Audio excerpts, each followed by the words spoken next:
Important topics की series में next chapter है इलेक्ट्रिसिटी। ठीक है, इलेक्ट्रिसिटी के फर्स्ट पेज पे कुछ ज्यादा इंपॉर्टेंट नहीं है, बस इसमें ना कन्वेंशन, ये लाइन लिखी हुई है कन्वेंशनली वाली, कि पहले हम इलेक्ट्रिक सर्किट में डायरेक्शन कैसे लेते थे, ऑपोजिट जो इस टाइम लेते हैं। और एक इलेक्ट्रिक सर्किट की डेफिनेशन है ये, इलेक्ट्रिक सर्किट की definition, path of an electric current is called an electric circuit. इस पे से और कुछ नहीं करना ज्यादा। अच्छा, यहां से स्टार्ट होता है चैप्टर। ये हमारे पास इंपॉर्टेंट एक फॉर्मूला है, I is equal to Q upon T. I हमारे पास करंट है, Q चार्ज है, T टाइम है। ठीक है, इसके बारे में ये लिखा हुआ है ऊपर, ये मैंने स्टार डाल दिया। ठीक है, फिर इसमें ना ये पैराग्राफ बहुत इंपॉर्टेंट है, हर लाइन में अलग क्वेश्चन बन रहा है। SI unit of electric charge coulomb, ठीक है, उसकी वैल्यू गिवन है। ठीक है, ये उसके नेगेटिव चार्ज की वैल्यू गिवन है। 1 एम्पेयर की डेफिनेशन गिवन है। 1 एम्पेयर का ये फॉर्मूला हो गया, 1 ampere is equal to 1 coulomb upon 1 second. ठीक है, उसके बाद इंस्ट्रूमेंट कॉल्ड एमीटर। ठीक है, measures electric current in electric circuit, ये हमेशा सीरीज में कनेक्ट होता है। ठीक है, ये, और उसके बाद आ गया मेरे पास ये एक formula Q is equal to IT। ठीक है, ये न्यूमेरिकल में काम आ गया, देखो बड़े आराम से। ठीक है, एम्पेयर ये करंट है, 10 मिनट्स को सेकंड्स में कन्वर्ट किया हुआ है, और उसके बाद ये हमारे पास कूलम में चार्ज आ गया। फिर ये 3 मेरे पास क्वेश्चंस हैं। ठीक है, blue questions as you guys know करने, हमने अच्छे से लर्न करने हैं। फिर ये एक फॉर्मूला आ जाता है मेरे पास कि पोटेंशियल V पोटेंशियल डिफरेंस है, W बाय Q। ठीक है, फिर उसका 1 वोल्ट की डेफिनेशन आ गई है हमारे पास। ठीक है, ये आ गया। ओके, ये इसका डेफिनेशन को इंग्लिश में लिखा हुआ है, थेरेटिकली लिखा हुआ है। ठीक है, वोल्ट मीटर। अच्छा, ये हमेशा पैरेलल, मीटर हमेशा किस में कर रहे थे, हम कर रहे थे ये देखो सीरीज में, और ये इन जो वोल्ट मीटर है वो हमेशा पैरेलल में कनेक्टेड है। सिमिलरली ये न्यूमेरिकल सॉल्व हो जाएगा।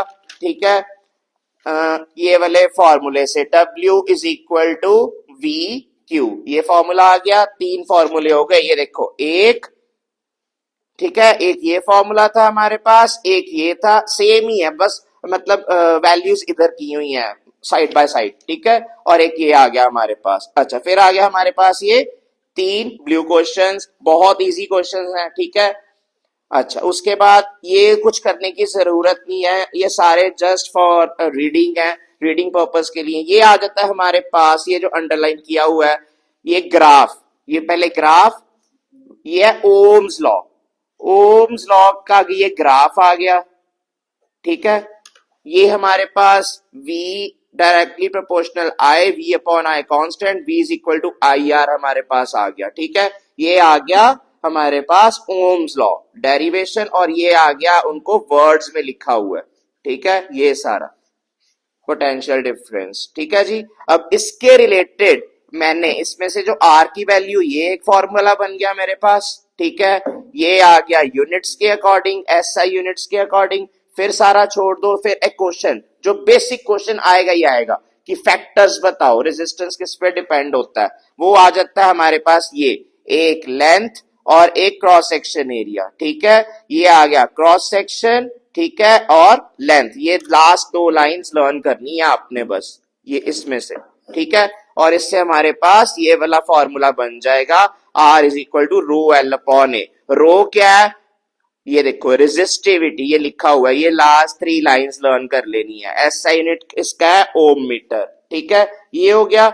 इसके बाद आपने करना है सीधा ये 11.3, सिंपल आपका बस फॉर्मूला लगता जाएगा, V is equal to IR। 4, 5, 6 numericals है, बहुत इजी न्यूमेरिकल्स है, बस इसी टाइप के न्यूमेरिकल्स आएंगे, इनकी वैल्यूज चेंज होंगी, न्यूमेरिकल का पैटर्न सेम रहेगा, गारंटी है। ठीक है, ये 5 ब्लू क्वेश्चंस, ये 5 ब्लू क्वेश्चंस लर्न करने हैं आपने। फिर हमारे पास आ जाते हैं 2 सिस्टम रेजिस्टेंस के, एक है सीरीज और एक है पैरेलल। ठीक है, पैरेलल में उल्टा प्लस करते, इसमें सीधा प्लस करते हैं, दैट्स इट। ये दोनों पेज छोड़ देने हैं, सीधा आ जाना है आपने यहाँ पे। ये आ गया मेरे पास सीरीज में, सीधा प्लस कर दिया। ठीक है, और इसके रिलेटेड ये 11.7 न्यूमेरिकल आ गया। ठीक है, इसमें हमने values ohm's law, V is equal to IR ही डाल देना है। ठीक है, फिर एक ये डायग्राम है, उससे पहले ये 2 क्वेश्चंस हैं, ब्लू क्वेश्चंस ये तो आपने करने ही है। एक ये डायग्राम बहुत इंपॉर्टेंट है 11.10, इसमें ये R1 R2 R3 पैरेलल में कनेक्टेड है, ठीक है। अब इसको करना कैसे है वो इस एग्जांपल में गिवन है, ठीक है, 11.8 में, ठीक है, यहां तक। फिर ये 11.9 इंपॉर्टेंट है डायग्राम, इसमें दोनों केसेस है। सो इसलिए ये जो न्यूमेरिकल है ना, ये सबसे इंपॉर्टेंट इसलिए हो जाता है, इसमें सीरीज केस भी आ गया और पैरेलल केस भी आ गया। So this is most important, ठीक है। फिर आ गया हीटिंग इफेक्ट, कभी भी कोई इलेक्ट्रिक चीज चलती है तो वो गर्म हो जाती है, उसका इफेक्ट। ये इसके न्यूमेरिकल्स के लिए फॉर्मूला, ये एक और फॉर्मूला, ठीक है, एक और फॉर्मूला, ये फॉर्मूलेज हो गए। और ये आपके ब्लू क्वेश्चंस आ गए जो कि आपने करने ही करने हैं, ये 5 ब्लू क्वेश्चंस वेरी इंपॉर्टेंट, ठीक है।